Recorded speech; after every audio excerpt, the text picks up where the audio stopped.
그때에 네 민족을 호위하는 큰 군주 미가엘이 일어날 것이요 또 환란이 있으리니 이는 개국 이래로 그때까지 없던 환란일 것이며 그때에 네 백성 중 책에 기록된 모든 자가 구원을 받을 것이라.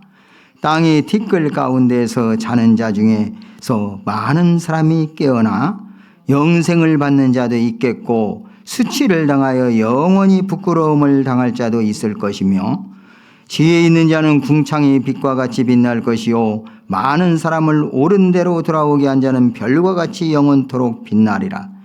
다니엘아, 마지막 때까지 이 말을 간수하고 이 글을 봉함하라. 많은 사람이 빨리 왕래하며 지식이 더하리라. 나 다니엘이 본즉 다른 두 사람이 있어 하나는 강 이쪽 언덕에 섰고 하나는 강 저쪽 언덕에 섰더니 그 중에 하나가 세마포 옷을 입은 자 곧 강물 이쪽에 있는 자에게 이르되 이 놀라운 일이 끝이 어느 때까지냐 하더라. 내가 들은즉 그 세마포 옷을 입고 강물 이쪽에 있는 자가 자기의 좌우 손을 들어 하늘을 향하여 영원히 살아계시는 이를 가리켜 맹세하여 이르되 반드시 한때 두때 반때를 지나서 성도의 권세가 다 깨지기까지이니 그렇게 되면 이 모든 일이 다 끝나리라 하더라. 내가 듣고도 깨닫지 못한지라. 내가 이르되 내 주여 이 모든 일의 결국이 어떠하겠나이까 하니 그가 이르되 다니엘아 갈지어다. 이 말은 마지막 때까지 간수하고 봉함할 것임이니라. 많은 사람이 연단을 받아 스스로 정결하게 하며 희게 할 것이나 악한 사람은 악을 행하리니 악한 자는 아무것도 깨닫지 못하되 오직 지혜 있는 자는 깨달으리라. 매일 드리는 제사를 피하며 멸망하게 할 가증한 것을 세울 때부터 1290일을 지낼 것이요 기다려서 1335일까지 이르는 그 사람은 복이 있으리라. 너는 가서 마지막을 기다리라. 이는 네가 평안히 쉬다가 끝날에는 네 몫을 누릴 것임이라. 아멘. 다니엘서 10장부터 12장까지의 내용은 다니엘이 히데겔 강가에서 본 환상, 그한 내용은 많은 나라들이 전쟁을 치를 것이고 그 마지막 시기에 하나님의 선민들이 박해를 받고 그런 상황에 있었는데 결국 그 말씀대로 역사적으로도 이루어졌고 또 이 말씀이 상징적인 말씀으로 우리에게 주어졌기 때문에 오늘 이 시대에 이 마지막 때 종말의 시기를 살아가는 우리들에게 하나님 나라의 완성되어가는 그 과정 속에서 어떠한 일이 이 땅에서 일어나며 또 이 세상은 모든 전쟁이라든가 이러한 세상의 역사 뒤에는 사탄의 참 세상을 지배하고 있는 그런 것을 이면적으로 우리에게 영적으로 보여주는 그런 내용들을 우리가 다루었습니다. 이제 다니엘이 본 이상 이에 대해서 설명을 계속적으로 하고 있는 그 내용의 결론 부분을 오늘 말씀하고 있습니다. 더 나아가서는 이 상징적인 말씀이 그 당시에 특별히 전장에 생각했던 북방왕, 그 중에서 강력한 왕, 그 왕이 통치하는 그것을 이야기하고 있고 마지막 부분에서 종말이 이른다. 이 말씀을 주고 있었습니다. 그리고 이제 12장 오늘 들어가서 시작할 때 그때라고 시작하고 있습니다. 세상에 전쟁이 이면에 있는 영적인 그 측면을 나타내고 있는 전장 11장에 이어서 오늘 장은 결국 전쟁의 결국에 대해서 말씀하고 있습니다. 하나님의 주권적 구원 역사를 집중적으로 나타내고 있습니다. 그래서 오늘 이 12장의 말씀은 10장에서부터 계속됐던 그 이상에 대한 말씀에 대해서 이 결론을 말씀하는 말씀으로도 좁은 의미에서는 볼 수 있지만 더 나아가서는 다니엘서 1장에서부터 11장까지의 모든 말씀의 결론부라고도 볼 수 있고, 오늘 이 시대에 이 마지막 때를 살아가고 있는 우리 성도들에게 하나님 나라가 궁극적으로 완성될 때 우리 주님께서 다시 오셔서 참으로 이루시는 그 나라의 결국에 대해서 우리에게 말씀해 주는 말씀으로 받으면 좋을 것 같습니다. 먼저 12장 1절에 보면 그때에 이렇게 말씀하고 있습니다. 이 그때라는 의미는 바로 마지막 때를 가리키고 있습니다. 바로 앞에 장의 11장 40절에서 45절의 말씀을 이어서 그때 이렇게 말할 때에는 북방왕의 그 활동의 시기에 마지막 때 이렇게 볼 수가 있습니다. 그리고 이때에는 큰 군주 미가엘이 일어날 것이요 또 환란이 있으리니 이는 개국 이래로 그때까지 없던 환란일 것이며 그때에 내 백성 중 책에 기록된 모든 자가 구원을 받을 것이라 말씀을 주고 있습니다. 우리말로 번역된 걸 보면은 12장 1절만 해도 그때란 말이 3번 이렇게 제시되어 있습니다. 이 당시에 북방왕, 특별히 역사적으로 본다면은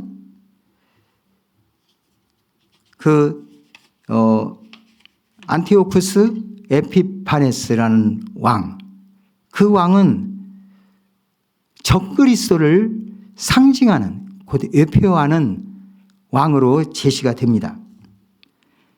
즉 적그리스도의 활동으로 말미암아 성도들에게는 고난이 미치게 된다는 사실을 말합니다. 여기서 환란이 있는데 개국 이래로 그때까지 없는 환란이다. 아주 대환란이 일어날 것을 말씀합니다. 이것은 계시록에 보면은 7년 대환란이 있는데 우리 주님 오실 때가 가까워지고 그때가 가까워지면은 악은 더욱더 성행하고 사탄과 그의 추종세력들은 더욱더 발악을 하게 됩니다. 이러한 때를 지금 말씀하고 있습니다. 그러나 우리에게 이러한 큰 환난 가운데서도 성도들에게 박해가 임하지만 소망이 있는 것은, 그리고 오늘 이 말씀이 전장에서 말씀했지만 성도들을 위로해 주기 위한 말씀, 다니엘과 그 당시에 믿음을 지키는 자들을 하나님께서 위로해 주시기 위한 말씀을 주셨기 때문에 오늘 이 말씀에서는 그 위로의 말씀을 그 환난이 당할지라도 우리가 너무 낙심할 필요가 없고 참으로 이 소망을 가질 수 있는 것은 책에 기록된 자, 책에 기록된 모든 자가 구원을 받을 것이라고 이렇게 말씀을 주고 계십니다. 여기서 이 책은 곧 생명책을 가리키고 있습니다. 그리고 2절에 이 때가 되면 어떤 일이 나냐면은 아주 대조되는 2가지 양상이 일어나게 됩니다. 2절입니다. 2절 다시 한번 같이 읽겠습니다. 땅이 티끌 가운데서 자는 자 중에서 많은 사람이 깨어나 영생을 받는 자도 있겠고 수치를 당하여서 영원히 부끄러움을 당할 자도 있을 것이며, 여기서 보면은 자는 자 중에서 많은 사람이 깨어나 말씀해 주셨습니다. 이게 무엇입니까? 바로 부활을 가르치고 있습니다. 여기서 자는 자라는 것은 죽어서 쉬는 것을 의미하는 말씀으로 주고 있습니다.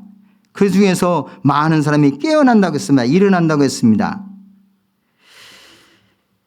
마지막 날에 있을 부활을 가리키고 있는 이 2절의 말씀에서 보면은 2부류가 있는데, 한 부류는 깨어나 영생을 받는 자, 그리고 또한 부류는 수치를 당하여서 영원히 부끄러움을 당할 자, 이렇게 2부류라고 했어요. 신약에서 말씀하고 있는 내용을 번역된 내용을 빌어온다면 영생과 영벌이 있다고 말씀하고 있습니다. 영생은 예수 그리스도를 믿음으로 말미암아 구원을 받고 하나님의 자녀가 되고 하나님의 백성이 되어서 우리 예수님께서 부활의 첫 열매가 되셨듯이 이제 부활할 자, 우리 주님께서 살리시는 자, 이들은 아름다운 하나님 나라 완성된 천국에서 영생을 누리는 그러한 복을 받게 되지만 끝까지 주님을 영접하지 아니하고 이제 불신한 자들은 결국 지옥의 영원한 형벌을 받게 될 것을 분명히 말씀하겠습니다. 이렇게 구약에서도 부활 신앙에 대해서 여러 곳에서 우리에게 증거하고 있습니다.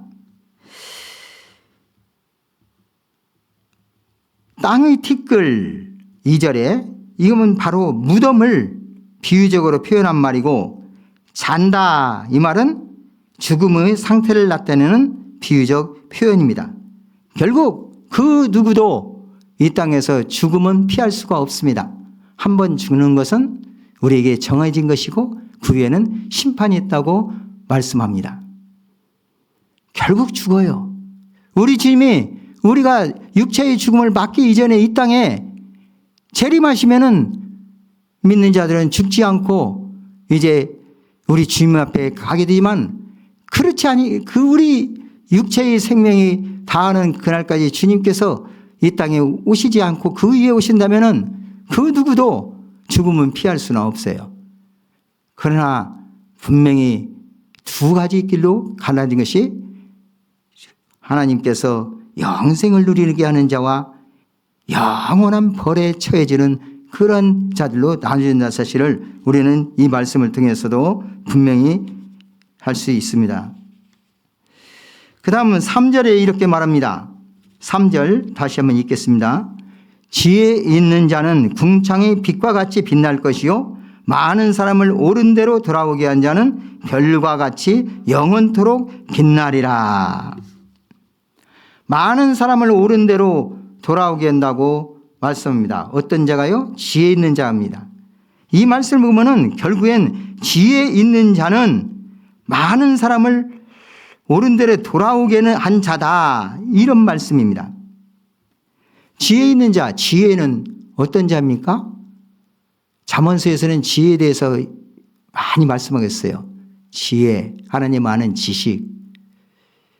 그 근본은 바로 여호와 하나님을 경외함으로부터 온다고 말씀합니다. 여호와 하나님을 두려워하며 존경하며 높이는 데서부터 우리는 이 지혜를, 참 지혜를 얻을 수가 있습니다. 곧 이 지혜 있는 자는 어떤 자들이냐? 이 당시에 11장에서 보면은 33절에 보면은 11장 33절에 백성 중에 지혜로운 자들이 많은 사람을 가르칠 것이나 그들이 칼날과 불꽃과 사로잡힘과 약탈을 당하여 여러 날 동안 몰라가리라, 이런 말씀이 있었어요. 그 박해가 그렇게 심하고 정말로 믿음 지키기가 힘든 사탄의 권세가 정말 극에 달해 있는 그때에 그래도 지혜로운 자들은 자기들이 순결을 지켰었습니다. 심지어는 죽음을 불사하고 순교하기까지 했어요. 그럼에도 이렇게 적그리스도의 환난에 하나님만 붙들고 오히려 주위 사람들에게 하나님을 증거하는 이러한 성도들, 이러한 자들을 곧 오늘 지혜 있는 자라 이렇게 말합니다. 이런 사람들은 참으로 그 믿음의 삶 속에서 많은 사람들에게 영향력을 입히고 있습니다. 그래서 다른 사람들을 옳은 대로 돌아오게 하는 자, 곧 우리 주 예수 그리스도께로, 우리 하나님께로 회개하고 돌아오게 하는 그러한 영향을 입힌 자들이라고 말합니다.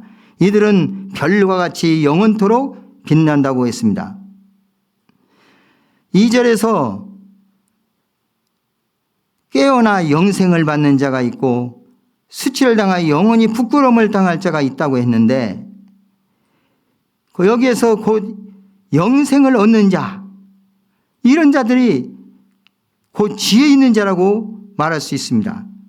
그 중에서 특별히 나 혼자만의 구원, 나만이 정결케 되었다고 만족하는 걸로 그치는 것이 아니라 그 믿음의 삶을 통해서 또 다른 사람들에게 담대히 참으로 하나님의 뜻, 하나님의 말씀, 곧 오늘 시대에 우리 주 예수 그리스도 복음을 증거하여 그들에게 영향을 미치는 자는 하나님의 영광 가운데 거할 것이고 그것이 영원함을 말씀해 주고 있습니다. 4절에 이렇게 말씀합니다. 다니엘아, 마지막 때까지 이 말을 간수하고 이 글을 봉함하라. 많은 사람이 빨리 왕래하며 지식이 더하리라. 여기서 이 마지막 때까지, 이 마지막 때는 앞에서 말하는 그때와 이렇게 맥을 같이 하는 말씀입니다. 여기서 봉함하다, 이 말의 뜻은 봉인하다라는 뜻을 가지고 있습니다. 이 말씀을 그 뜻대로 풀이한다면 우리 여호와 하나님께서 말씀해 주신 그 예언의 글을 인준하신다, 그런 의미가 있습니다. 동시에 보존하신다는 의미를 내포하고 있습니다. 그렇기 때문에 이 4절에서 간수하고 봉함하라 하는 것은 어디다 딱 가두어 두고 그냥 깨닫지도 못하도록 열지도 말아라, 어떤 그런 뜻은 아니고 변질되지 아니하도록 순수한 하나님 말씀이 바르게 하나님께서 인준해 주신 그 말씀을 잘 보존하라. 오늘날 하나님 말씀인 성경 말씀을 풀어야 이렇게 전할 때 정말 인터넷에 들어가 보면은 뭐라고 할까요? 홍수처럼 넘쳐나고 있어요. 그런데 요즘은 시간도 없고 아예 별로 관심 없습니다. 우리 교회에서 우리 목사님들이나 부목사님들이 설교했던 내용, 이것을 참고로 하기 위해서 들어가서 보는 때는 자주 있지만은 다른 어떤 유명한 사람이라 하더라도 별로 관심이 없어요. 왜냐하면은 다 들어보면은 그저 그래요. 그리고 어떤 때는 이건 아닌데 하는 말씀들이 너무 많은 거예요. 참 조심해야 할 때가 됐어요. 그런데 이와 같이 변질되어져 가는 이 세태, 교회도 하나님 말씀도 왜곡되게 불고 변질되고 심지어는 이단과 어떤 사이비들에서 너무나도 많은 이러한 악한 그런 말씀을 변질시키는 이러한 행동들을 하는 이 시대에 많은 성도들이 미혹당하고 있다는 사실이죠. 그리고 말씀에 굳게 서지 못하면 다 흔들려버리고 엉뚱한 길로 가게 되는 이런 세태입니다. 홍수가 나면은 먹을 물을 구할 수가 없듯이 이렇게 말씀의 홍수 시대에 진정 먹을 물 찾기가, 생수를 찾기가 힘든 시대가 되었습니다. 그렇기 때문에 하나님께서는 다니엘에게 사명을 주셔요. 이 말씀을 잘 보존하라. 그 말씀은 그대로 잘 유지하라는 말씀입니다. 이제 1절에서 4절까지는 이와 같이 마지막 시대 그 대환란이 있고 그러한 가운데서도 하나님께서는 자기 백성을 구원하시고 보호하시며 또한 분명히 이제는 이 대환란의 시대가 지나가면은 이제 우리 주님께서 완성하는 하나님 나라를 이렇게 완전히 세우시는 그때인데, 그때는 하나님의 상급을 받을 자, 하나님의 진정한 복을 받을 자와 영원한 형벌을 받을 자로 나누어진다는 사실, 그리고 하나님의 말씀에 굳게 서서 흔들리지 아니하고 끝까지 믿음을 지키며 다른 사람들을 이제 주님께로 인도하는 이러한 귀한 사명을 잘 감당한 지혜로운 자들은 하늘의 별처럼 영원토록 하나님의 영광 가운데 있으라는 사실을 말씀해 주는 내용으로 이렇게 말씀을 주고 있고, 사실 이 1절에서 3절까지 말씀은 결론부의 말씀으로 매듭짓다고 볼 수가 있습니다. 그럼에도 이제 5절부터 다시 마지막 절까지 다니엘이 또 본 이상에 대해서 다시 한번 말씀해 주고 있습니다. 그리고 이것은 결국 앞에 10장에서부터 계속되었던 11장까지 말씀을 결론 지으면서 그 결국이 어떻게 될 것인가. 이 세상 나라 그리고 궁극적인 하나님 나라 그 결국에 대해서 말씀합니다. 곧 전쟁. 앞에서 보면 북방왕 남방왕을 비롯한 세계의 여러 전쟁이 있는데 그런 전쟁의 그 과정을 앞에서 말씀했다면 이제 최종적인 결과에 대해서 말씀해 주고 있습니다. 7절을 보시면은 7절 한번 같이 읽겠습니다. 내가 들은즉 그 세마포 옷을 입고 강물 위쪽에 있는 자가 자기의 좌우 손을 들어 하늘을 향하여 영원히 살아계시는 이를 가리켜 맹세하여 이르되 반드시 한때 두때 반때를 지나서 성도의 권세가 다 깨지기까지이니 그렇게 되면 이 모든 일이 다 끝나리라 하더라. 여기에 한때 두때 반때 이 말씀을 주면서 성도의 권세가 다 깨지기까지 그렇게 되면 이 모든 일이 다 끝나리라 이렇게 앞에서 세마포 옷을 입은 강물 위쪽에 있는 자가 다니엘에게 말씀해 주셨다고 합니다. 이 말씀은 앞에 6절에 보면은 다니엘이 이 두 사람을 보았는데 5절입니다. 한 사람은 강 이쪽 언덕에 섰고 하나는 강 저쪽 언덕에 섰는데 그중에 한 사람이 이 세마포 옷을 입은 자, 그 강물 위쪽에 있는 자에게 이 놀라운 일의 끝이 어느 때까지입니까? 이렇게 물었다고 했습니다. 그 물음에 대한 대답입니다. 여기서 한때, 두때, 반때 그리고 성도의 권세가 다 깨지기까지니 이 말씀 가운데서 이 때를 짐작해 볼 수가 있습니다. 한때, 두때, 반때를 원어로 해서 이렇게 번역을 하다 보면은 한 해, 두 해, 반해 이렇게도 번역을 할 수 있습니다. 이렇게 된다 보면은 3년 반 가리킵니다. 3년 반이라고 하면은 좀 연상되는 것은 이제 계시록에서 말씀하면은 7년 대환란이 연생되게 됩니다. 그럼 7년 대환란의 반절이면 3년 반입니다. 그렇기 때문에 해석하는 자들에 있어서는 이 때를 어떤 때로 말하면 7년 대환란 후의 후반기가 아니냐 이렇게 해석하는 자도 있습니다. 그리고 이 때는 성도의 권세가 다 깨어지기까지다 이렇게 말은 그 말씀에서 유추해 볼 때 북방왕 즉 적 그리스도를 상징하는 이 적그리스도가 이 북방왕이 적그리스도를 상징하는데 이 북방왕이 그 포악하게 통치하던 그 시대 성도들의 권세를 완전히 깨트려버리고 온 세상을 완전히 장악하던 그런 때를 가리킨다 이렇게 말씀할 수가 있습니다.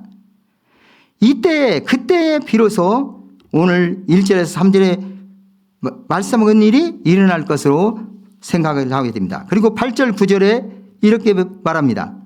8절 9절 같이 읽겠습니다. 내가 듣고도 깨닫지 못한지라 내가 이르되 내 주여 이 모든 일이 결국이 어떠하겠나이까 하니 그가 이르되 다니엘아 갈지어다 이 말은 마지막 때까지 간수하고 봉함할 것임이니라.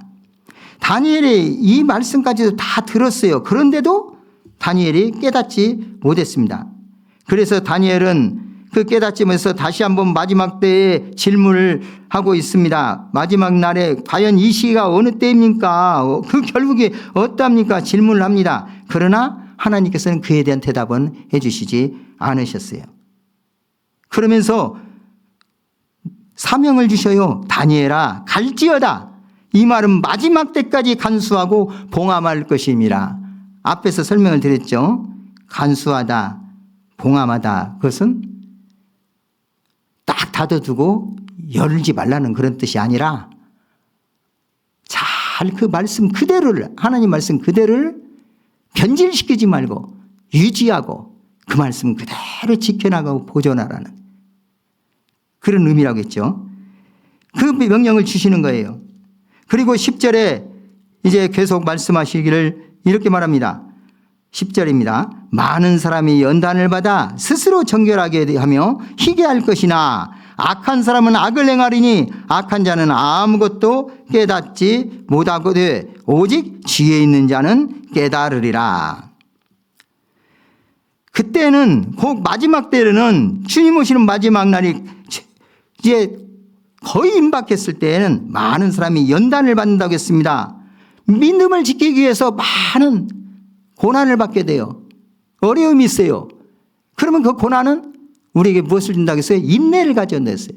인내는 믿음의 연단을 가져옵니다. 그 연단은 무엇을 이룬다고 했어요? 하나님 나라에 대한 소망이 있습니다. 이렇게 연단을 받아서 스스로 정결하게 하며 희귀할 것이다. 지혜로운 자, 그 믿는 자, 끝까지 우리 주님을 붙잡고 하나님을 붙잡고 가는 모든 사람들에게는 연단으로 인해서 더 정결케 되고 하나님 앞에 바쳐지게 합당한 이런 자들이지만 악한 사람, 불신자들, 이런 자들은 더욱더 악을 행한다고 말합니다. 깨닫지 못한다고 했습니다. 오직 지혜로 있는 자는 깨달으라 말씀합니다. 그러면서 이제 11절 12절에 좀 어려운 해석이 될 수도 있는데 11절 12절을 한번 읽어보겠습니다. 매일 드리는 제사를 피하며 멸망하게 할 가증한 것을 세울 때부터 1290일을 지낼 것이요 기다려서 1335일까지 이르는 그 사람은 복이 있으리라 했습니다. 여기서 1290일과 1335일에 대해서는 많은 해석들이 있습니다.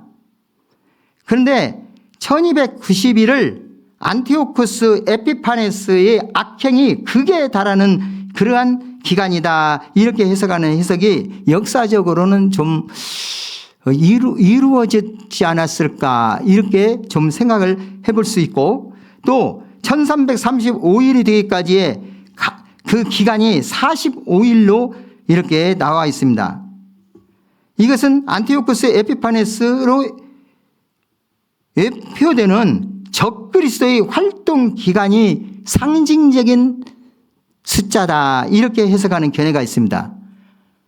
어차피 이 다니엘에서 나와 있는 말씀은 주로 상징적인 그런 말씀이었어요. 이러한 맥락으로 볼 때 이렇게 이 시대 마지막 때 우리 주님이 오실 가까이 종말의 때에 살아가는 종말이라고 하면 여러 가지 분석이 있지만은 예수님 초림부터 재림까지 우리는 볼 때 엄청난 기간이죠. 그런데 예수님 초림부터 재림까지의 기간을 일반적으로 종말이라고 일컫는 신학적 견해를 우리 교단에서는 받고 있습니다.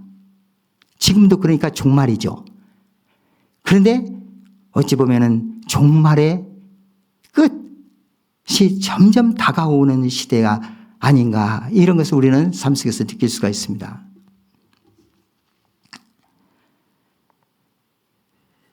이제 13절 읽겠습니다. 13절 너는 가서 마지막을 기다리라. 이는 네가 평안히 쉬다가 끝날에는 네 몫을 누릴 것임이라. 여기서 이제 우리 주님께서는 여기서 앞에 그 세마포옷을 입은 자는 앞에서부터 인자 같으니 곧 우리 주 예수 그리스도를 가리키는 것으로 우리는 봅니다. 우리 이 주님께서 다니엘에게 위로의 말씀을 주시면서 마지막에 이렇게 위로하십니다. 너는 가서 마지막을 기다리라. 그 끝날, 그 마지막 날, 그때 이때를 기다리라는 것입니다. 그리고 분명히 말씀합니다. 네가 평안히 쉬다가 끝날에는 네 몫을 누릴 것임이라. 여기서 네가 평안히 쉬다가 이 말은 여기서 쉰다는 것은 앞에서 잔다는 말이고 그 잔다는 말은 바로 죽는다 그 말이에요. 육체로 죽음을 당하고 이제 무덤 속에 있지만 그것은 멸망이 아니고 우리 성도들에게는 이 다니엘에게는 편안히 쉼이었어요. 이 쉬다가 그날 꼭 끝날 이 끝날이면 무슨 어떤 날입니까? 앞에 그때로 상징되고 있는 그 말씀이요. 또 마지막 때 4절에 같은 맥락의 끝날입니다. 곧 우리 주님께서 재림하시는 날 하나님의 참으로 심판 심판의 주요 우리를 구원하신 주님으로 오시는 날, 그 끝날에 이 다니엘이 찾을 몫이 무엇입니까? 깨어나서 참으로 부활하여 하나님께 주시는 참으로 별과 같이 빛나는 그 영광 가운데 들어가는 날입니다. 여기서 지혜 있는 자 앞에서 3절 다시 한번 우리 읽겠습니다. 지혜 있는 자는 궁창의 빛과 같이 빛날 것이요 많은 사람을 옳은 대로 돌아오게 한 자는 별과 같이 영원토록 빛나리라. 곧 이 다니엘이 지혜 있는 자요 많은 사람을 옳은 대로 돌아오게 한 자로서 그가 이제는 평안히 쉬다가 끝날에 그 목, 바로 이 3절에서 말씀하는 이 몫을 받을 것이다. 누릴 것이다. 곧 부활의 그 기쁨과 또 이제 하나님께서 상급으로 영원토록 별과 같이 빛나는 그런 삶을 줄 것을 말씀하겠습니다. 우리 주님께서 이렇게 말씀하셨습니다. 그러므로 너희가 선지자 다니엘이 말한 바 멸망에 가증한 것이 거룩한 곳에 선 것을 보거든. 마태복음 24장에서 종말의 어떤 것에서 제자리 가르칠 때 이 말씀을 주셨어요. 11절 오늘 4절 11절에서도 가증한 것을 세울 때부터 1290일을 지낼 것이요. 그 환란의 때를 지내지만 결국엔 마지막 때 그 적그리스도가 결국에 그게 다루는 그런 적그리스도의 그 미혹과 행포가 극에 달할 때 결국 주님께서 그들을 완전히 멸망시키시고 부활 가운데 그리고 영원한 그 끝날에 우리에게 영광 가운데 들어오는 것을 이렇게 말씀해 주고 있는 것입니다. 이러한 복이 우리에게 주어질 것입니다. 그러나 그날과 그때는 아무도 모르나니 하늘의 천사들도 아들도 모르고 오직 아버지만 아시느니라. 우리 주님께서 그렇게 표현하셨습니다. 우리는 이 마지막 때 끝날 이때가 어느 때인가에 너무 관심 들 필요가 없어요. 그때는 오면 오는 거예요. 그러나 그때가 가고올수록 우리 예수님께서 말한 징조는 점점 더 강하게 우리에게 나타나지므로 그 징조를 우리로 하여금 깨닫게 하는 것입니다. 깨달을 자는 깨닫는 거예요. 그리고 우리가 육체의 죽음을 맞아 편안히 쉬다가 부활 가운데 거할 것입니다. 그리고 우리가 이 땅에서 주님의 나라와 의를 위하여 주님의 복음을 증거하기 위해서 수고하게 애쓰는 그에 대한 대가를 우리 하나님께서는 하늘의 별과 같이 우리에게 참으로 영광 가운데 들어가게 하심으로 갚아주실 것입니다. 이러한 소망 가운데 사는 저와 여러분 되시기를 주님으로 축복합니다. 자비하신 하나님 아버지, 오늘 우리 예수님께서 부활하심을 기념하는 이 부활주일, 이 새벽에 다니엘서의 12장의 말씀을 통해서 참으로 우리가 바라봐야 할 하나님의 소망을 우리에게 부여해 주시고, 비록 이 땅에서 주님 오실 때가 가까울수록 믿음 생활하기가 힘들어지고 여러 가지 환난과 고통과 또한 여러 가지 고난 가운데 있을지라도 끝까지 우리를 참으로 말씀을 지키고 그 말씀을 순종하여 우리 하나님 은혜 가운데서 경고에 있어서 믿음의 경고에 있어서 참으로 승리하는 삶을 살아가는 모든 우리 성도들을 주님께서 끝까지 보호하시고 인도하시고 함께 하시며 궁극적으로 하나님 나라의 그 영광 가운데 들어가게 하시며 그 복을 주실 것을 약속하신 말씀을 통해서 위로해 주시니 감사합니다. 이 말씀 우리 안에 깊이 새기고 땅에서 진정 우리의 고난을 이기고 믿음이 연단되어 정결하게 되어 하나님 앞에 나갈 수 있는 저들로 세워주시고 또 모든 자들에게 함으로 주의 복음을 증거하여서 그들을 옳은 대로 이끄는 지혜로운 자로서 살아갈 수 있는 은총을 더하여 주옵소서. 존귀하신 구주 예수님 이름으로 기도드립니다. 아멘.